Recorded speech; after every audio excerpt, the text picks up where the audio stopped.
Hi viewers, welcome to BBC on TV. నేను మీ Vijayalakshmi. August 15 స్వాతంత్ర దినోత్సవం. మనకి నిజంగా స్వాతంత్రం వచ్చిందా? ఆడపిల్లలకి ఎంతవరకు సెక్యూరిటీ ఉందని మనం చెప్తాం. గాంధీజీ గారు అన్నారు, మహిళలు అర్ధరాత్రి పూట నడవాలి అని. ఈరోజు పగలే నడవలేని పరిస్థితిలో ఉన్నారు మహిళలు అని చెప్పొచ్చు. మన దేశంలో ఒరిస్సా రాష్ట్రానికి చెందినటువంటి కోరాపుట్ ప్రాంతంలో మోహన్ కిల్లో మరియు అల్పిన గరుడ అనే 22 సంవత్సరాల యువతి. ఆ అమ్మాయి బ్యూటీషియన్. అలాగే ఇప్పుడు మోహన్ పిల్లో అనే అతనైతే సహజీవనం చేస్తూ ఉన్నారు. అయితే ఆ అమ్మాయిని జూలై 28వ తారీఖున చంపి ఆ అమ్మాయి మృతదేహాన్ని విజయనగరం గజపతి నగరం మరుపల్లి గ్రామానికి తీసుకువచ్చి అక్కడ ఉన్నటువంటి మామిడి తోటల్లో అయితే పాతిపెట్టడం జరిగింది. జూలై 29వ తారీఖున అదే వ్యక్తి మోహన్ కిల్లో అనే వ్యక్తి ఆ జూలై 30వ తారీఖున ఏదైతే ఒడిస్సా రాష్ట్రానికి చెందినటువంటి కోరాపుట్ ప్రాంతానికి పోలీస్ స్టేషన్కి వెళ్ళి ఈ విధంగా నా ప్రేయసి కనిపించట్లేదని కేసు అయితే ఫైల్ చేయడం జరిగింది. అయితే ఈ విషయంలో పోలీసులు చాలా చాకచక్యంగా అయితే ప్రవర్తించారు. వాళ్ళ తల్లిదండ్రులు కూడా మా అమ్మాయి మిస్సింగ్ కేసులో మోహన్ కిల్లో మీద అనుమానంగా ఉందని అయితే అనుమానం వ్యక్తం చేయడం జరిగింది. అతన్ని పోలీసులు వాళ్ళ స్టైల్లో విచారించగా నిజం బయటపడింది. నేనే చంపి పాతిపెట్టానని చెప్పడం జరిగింది. అయితే 15 రోజుల తర్వాత ఆ మోహన్ పిల్లోని ఇక్కడికి తీసుకువచ్చి ఎవరైతే చంపి పాతిపెట్టారో అక్కడికి తీసుకువచ్చి గజపతి నగరం పోలీసుల సహాయంతో ఒరిస్సా రాష్ట్రానికి చెందినటువంటి కోరాపుట్ ప్రాంతానికి చెందినటువంటి పోలీసులు అలాగే మెజిస్ట్రేట్ల సహాయంతో వాళ్ళ తల్లిదండ్రుల సమక్షంలో అయితే ఎక్కడైతే పాతిపెట్టారో ఆ యువతి మృతదేహాన్ని తీసి చూపించడం జరిగింది. ఆ తల్లిదండ్రులు అయితే వాళ్ళ యువతి అంటే ఎవరైతే మృతదేహం ఉందో ఆ మృతదేహాన్ని మా కూతురే అని వాళ్ళు గుర్తుపట్టడం జరిగింది.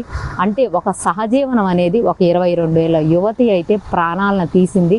ఈ విధంగా మహిళల ప్రాణాలకైతే ఈ రోజుకి స్వతంత్రం వచ్చి 80 సంవత్సరాలు పూర్తయినా కానీ లేదనే చెప్పుకోవాలన్నమాట. ఈ కేసులో అత్యంత పాశవికంగా చంపి ఆ మృతదేహాన్ని అంత దూరం తీసుకువచ్చినటువంటి మోహన్ కిల్లోకైతే అంటే శిక్ష అయితే కఠినంగా పడాలని వాళ్ళ తల్లిదండ్రులు అయితే గట్టిగా చెబుతున్నారు. అలాగే ఈ కేసుని పోలీసులు అయితే చాలా చాకచక్యంగా 15 రోజుల్లోనే వాళ్ళ విచారణ పూర్తి చేసి వాళ్ళైతే కోర్టుకైతే సబ్మిట్ చేయడం జరిగింది. కాబట్టి ఇటువంటి కేసుల్లో అత్యంత త్వరితగతిగా వాళ్ళకి శిక్షలు పడితే ఆడపిల్లలకంటూ ఈ సమాజం పట్ల కొంతైనా కానీ మాకు రక్షణ ఉంది అని అయితే ఫీల్ అవుతారు.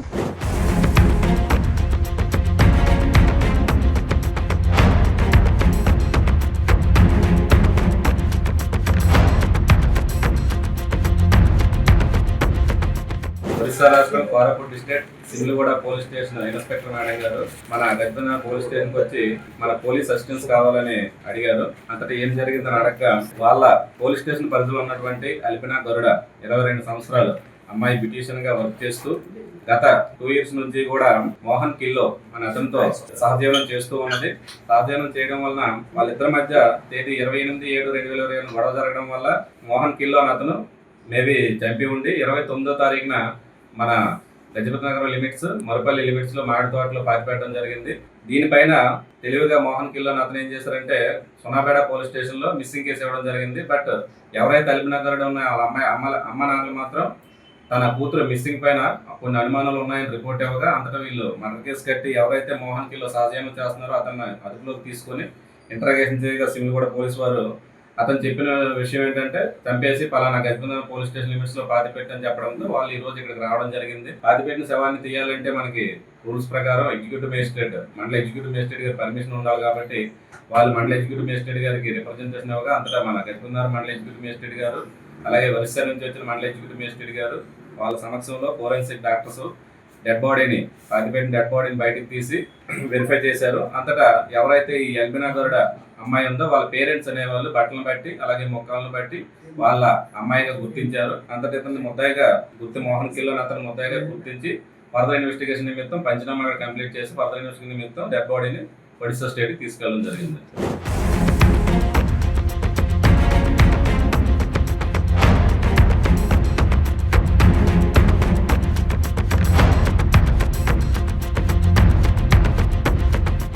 చూస్తున్నారు కదండి. అంటే సహజీవనం కానీ లేకపోతే వివాహేతర సంబంధాలు కానీ ఎటువంటి మరణాలకి కారణం కాకూడదు.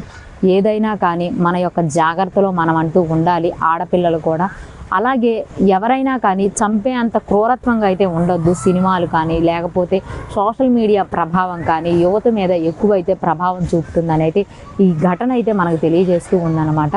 కాబట్టి ప్రతి ఒక్కరూ కూడా సమాజం పట్ల అలాగే చట్టాల పట్ల వాటి మీద అవగాహన కలిగి బాధ్యతాయుతంగా అయితే మెలగాలని అయితే కోరుకుంటున్నాను. BBC on TV, Vijayalakshmi.